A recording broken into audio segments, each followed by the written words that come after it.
This is Ellis Martin with the Ellis Martin Report, and I'm at the home in Los Angeles of Natalija Nogulich. Natalija, how are you today? I'm doing great. Natalija is a star of stage, screen, television, and she's just a very cool woman, and it's a real pleasure to be with you here today, Natalija. Well, thank you, Ellis.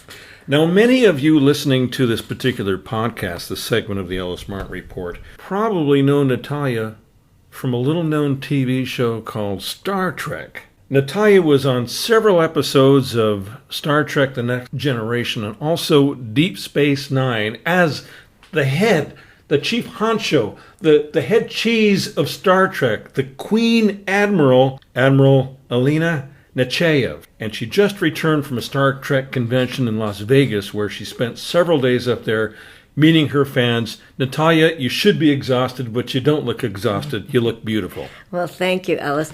It is both energizing and enervating to be with fans 4 or 5 days in a row, a steady stream of them. Thousands of people come to these conventions. They come up to your table. They not only want your signature, but they want to talk. They want to know what you do when you're not doing Star Trek. Because for them, they come there thinking Star Trek is the beginning, middle, and end of all things, which to a certain degree it is. It is a remarkable phenomena. But it's a lot of fun to sit and talk, just stand. Well, I sit, they stand. Okay, that's fair. I'm the Admiral after all. And have them talk to me about, gee, have you done anything else besides Star Trek? As if that were the only thing around. But you know what? It's probably the most wonderful thing I've done in the sense that it's the gift that keeps on giving. I've heard you say that before, the gift that keeps on giving. And you were on Star Trek in the 90s, in the late 80s? No, early 90s, 93, 94. Okay. Yeah. Early 90s, 93, 94, Right. Yeah. Still a while ago. And Yes, as you indeed. said, the gift that keeps on giving. And just to refresh those of your memories that are not ringing a real bell right now, we remember Natalija specifically from her interchange with Patrick Stewart's character.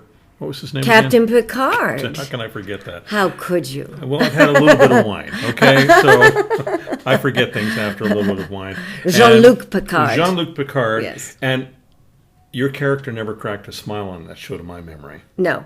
I had a mild smirk on the last episode, but never a smile. Well, he was not obeying orders, and I had to take him to task. Now, I've got a question for you. You took him to task on more than one occasion. Well, he was naughty. Was Patrick Stewart, the actor, afraid of you when the camera wasn't rolling? No, I don't think so. When we called cut, he invited me to dinner. Now, so I don't think he was afraid. Now, there are rumors about that dinner that afterwards maybe there was something. No, there's nothing to report about that dinner except that we had a lovely dinner. But when they called rolling, we were worthy adversaries. I mean, he didn't crack a smile with me either. As a matter of fact, when I pointed out to him that he had an opportunity to destroy the Borg and he didn't take it, and the next time he should be sure to take it, he looked me in the eye and said, "Yes, sir." So he was kind of getting his digs in, too. Look, I was just trying to protect the Federation. And he had to take this kind of, sloppy humanitarian viewpoint. Were you on some sort of power trip because you're a woman and you had to prove yourself as a woman? Did that make you more fierce and more domineering than you ordinarily would have been? No, because I was a superior officer. I didn't have to push for anything. I was his boss. I wasn't mean. I was just in charge. We've seen other people in charge on Star Trek, captains and admirals before, and out of all of them, you're more notorious than any of them for being stern and mean. I am, and I cannot understand that because I was standing up for principle. And in fact, I have often a couple will come up to my table, a woman and a man, and the woman will say, "You were great the way you told him what to do."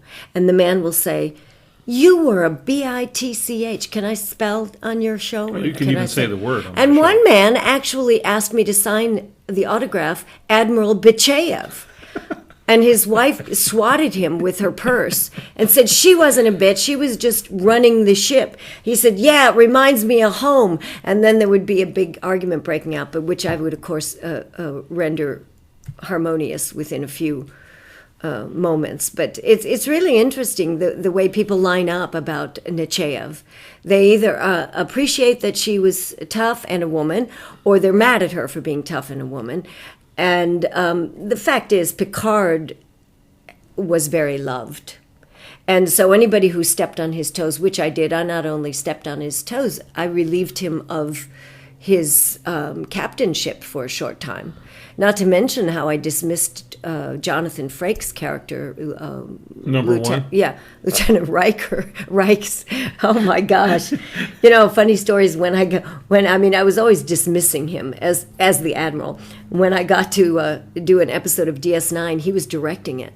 And I didn't know that till I got on the set. And he looked at me and he rubbed his hands together. He goes, "Now I can get back for all those times you were mean to me on Next Gen." It was very funny. You're talking about Jonathan Frakes? Jonathan Frakes, yeah. He was great. We had a lot of fun, too. But, there are clashes of authority in a hierarchical situation, which Star Trek was and is. It's like the military, which is why so many military are huge fans. I met a Marine yesterday in Vegas who told me that General Franks and some of the other generals were huge Star Trek fans and used to watch the way certain office characters would handle their inferiors and get ideas from it. Now, I don't know, maybe this Marine was telling stories out of school, but I don't think so. So you're saying some of the military higher uppers. This is what I'm told. They got ideas from Star Trek. From Alynna Nechayev. Yeah. Can you believe that? Yes, I can actually. Yeah. It all goes back to the writing. I have to take up, bow my head to that, because they wrote a great character and they wrote worthy conflict between me and Captain Picard, and also between me and Captain Sisko. Avery Brooks, marvelous actor as well. And we went at it too. So they just didn't want to obey orders, and perhaps it was fueled by the fact that I was a woman. I don't know. Now, you were having a lot of fun with that. You must have really enjoyed the energy in that sort of situation with your officers. As an actor, what was that? Tell us about that experience. Well, I did enjoy being the authority, because everybody became very quiet when I walked on the set. I think part of it was, you're a new guest star. I did 6 episodes and all, but I think, so when the camera's not rolling, they still gave kind you the of quiet. respect? But I think it was because, I'll tell you what I think. The very first episode I did, I had a lot of dialogue. During which I dismiss Picard of his rule for the moment while I take over. And so the director staged it that I'm walking up and down this long conference table, where all the main characters are, Riker and Marina Sirtis, who played, I can't remember her character name offhand, but about 4 or 5 of them. And they're all sitting very quietly watching. And I think inside thinking, I wonder if this guest star is going to get all this dialogue, right? That's what I sensed. And of course I did, because I'm a professional and I work very hard when I get a role. I study, I write biographical notes and on. And it went well on the first take. And they sort of exhaled afterwards and said, "Wow, she got all the words." So they were both supportive and I think somewhat impressed, perhaps, if I may be so bold. But they were also wonderful. I enjoyed working with them. They're top drawer actors. And besides Star Trek, I'm looking at your resume here, and I'm pretty sure I see 100 credits. Oh, yeah, easily 100 credits. You recently were on NCIS, CBS. You were on an ABC series, Red Widow. That was this past few months. You were on Bones, Nip and Tuck, Strong Medicine, The Unit, West Wing, Ally McBeal, Pretender. In films, you've done quite a bit here. There's a long list of film and television credits. You haven't stopped working. You work all the time. I work all the time. I am so blessed. I don't know what it is. Maybe it's because I morph in all my characters. I'm not one of those actors that gets recognized much because I change for each character. I'm a character actor. And either I change my hair color or I change my dialect or something is different. If you looked at my demo reel, it looks like something from the United Nations because I have so many different languages and dialects. And I think that that's contributed to the longevity of my career because I'm not just playing Natalija from Chicago, Well, people have seen you in many, many, many television shows and feature films, and you look nothing like Alynna Nechayev. Nothing like her at all, although you could. And so you're not recognizable as that same person from Star Trek. But your Star Trek fans should really check your IMDb online and then start following everything that you do because you've done quite a bit and you have been cast often. You're known as someone who can do Eastern European dialects and characters, and you are Serbian. You're Serbian American. That's correct. And you speak the language, and you're very passionate about the home country, and you've written a book. Yes. Which I've actually read. Bravo. I've read the book, and I read it first because I had to. Yeah. I'll just say that you and I are friends, and That's fair. You gave me the book. It's fair, and people give you books and CDs here in LA all the time. They please listen to my record, give me your feedback, look at my film, read my book. I had the book for several weeks, and I hadn't read it yet for two reasons. Because to make the time to read a book, I'm kind of lazy. I'm just being honest. Okay, that's one reason. What's the second reason? I bought the book from you. Yes, you did. You paid good money. I paid good money for it. It's a nice book. I'm holding it in my hand. The book is called One Woman's War, and we'll discuss that in a few minutes. And then I decided, Natalija, I need to have the ebook because that's how I read. So you made sure it was on Kindle and Barnes & Noble's Nook, and then I downloaded it, and I read the book, and I could not put it down because it was just that good. I felt like I was reading a suspense thriller, like the old Matt Helm books, the D. Martin books back in the 60s, and also a combination of Paulo Coelho.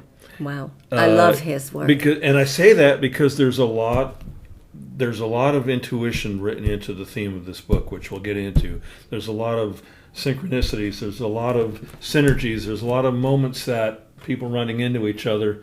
There's a lot of coincidences, and that's part of life.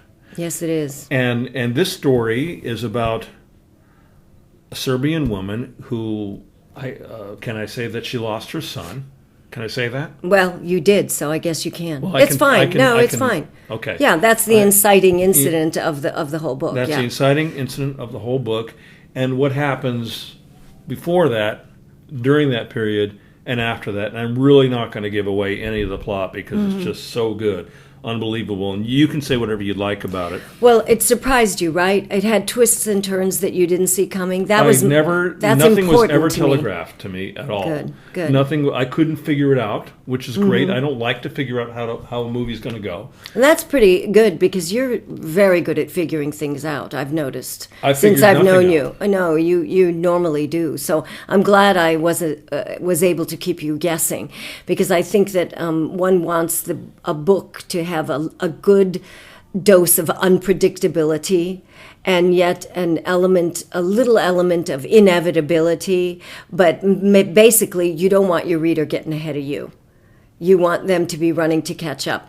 A great deal of the book is the struggle. I call it one woman's war, not because she is necessarily a singular warrior, although in a certain sense she is, but the levels of battle that are within her since her grievous loss, the conflicts that go on inside her, the conflict that's going on around her in her village during the Balkan strife of the 1990s, and the conflict of revenge versus forgiveness is one that has always intrigued me, and also I can see as an issue in any country in this world.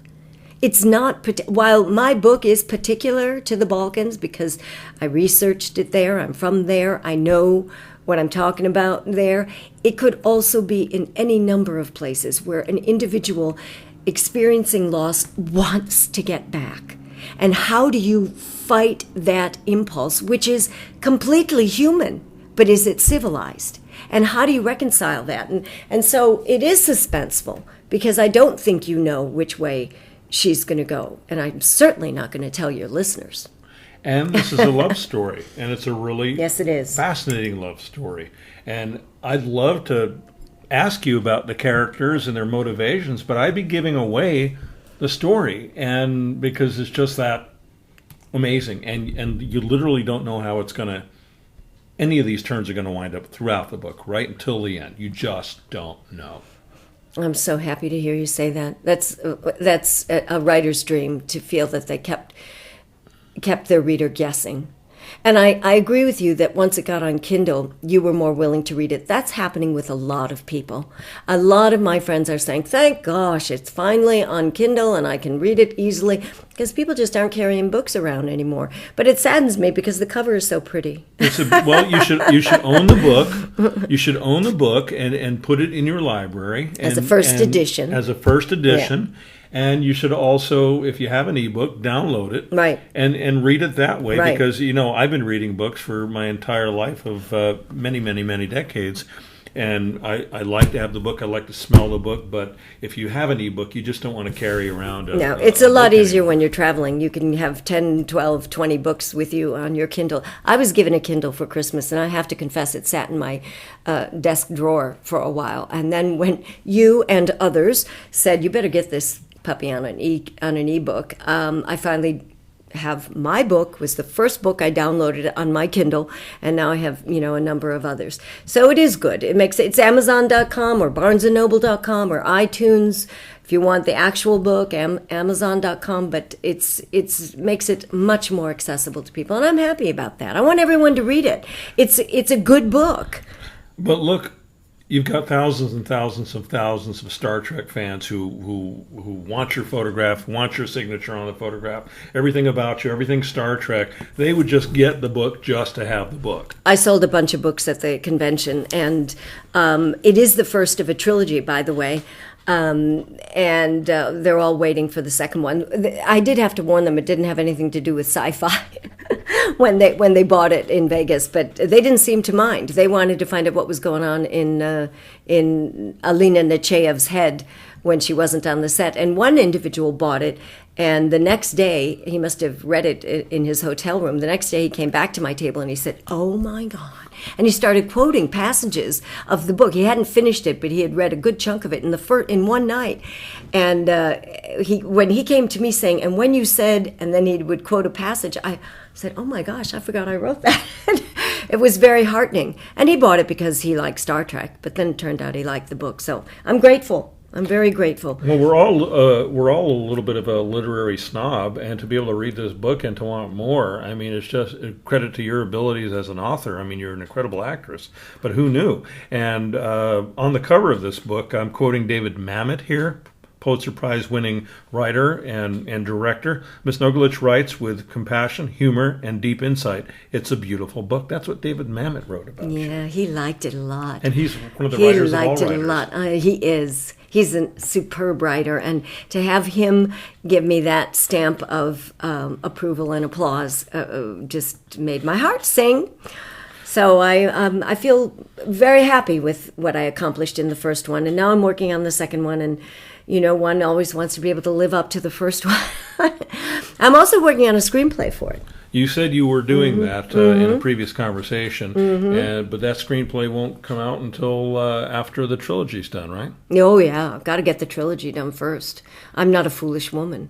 No, and you're a beautiful woman besides that. Can I say that? You. Yes, you can. Fantastic. I've been speaking with Natalija Nogulich. The book is One Woman's War. That's One Woman's War. You can buy it online, Amazon or Barnes & Noble. Get the buy the book itself. I'm holding it right here. Buy this book and then get the ebook besides that, if that's your choice of reading materials.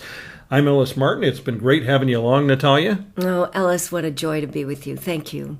You've been listening to the Ellis Martin Report. You can listen to this segment again on the podcast page of our website, ellismartinreport.com, and download the entire Ellis Martin Report on